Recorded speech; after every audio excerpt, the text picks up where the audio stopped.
আজি মানে গৈছিলোঁ পথাৰত আৰু পথাৰৰ পৰা আনিলোঁ জিলমিল শাক। জিলমিল শাকৰ লগত মাছৰ টেঙা জোল বনাই খাই খুব ভাল লাগে আৰু ময়ো ভাবিলোঁ কি আজি ময়ো টেঙা জোল বনাই খাম।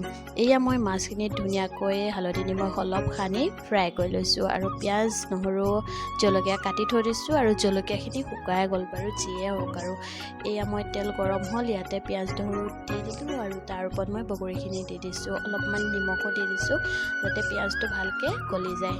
আৰু এতিয়া ইয়াৰ ওপৰতে মই শাকখিনি দি দিলোঁ, শাকখিনি দি ইয়াত অলপ মছলা হালধি নিমখ জলকীয়া মই এড কৰি দিলোঁ আৰু এই শাকটো খুব ভাল লাগে, যেনেকৈয়ে হওক মানে বনাই খাই ভাল লাগে।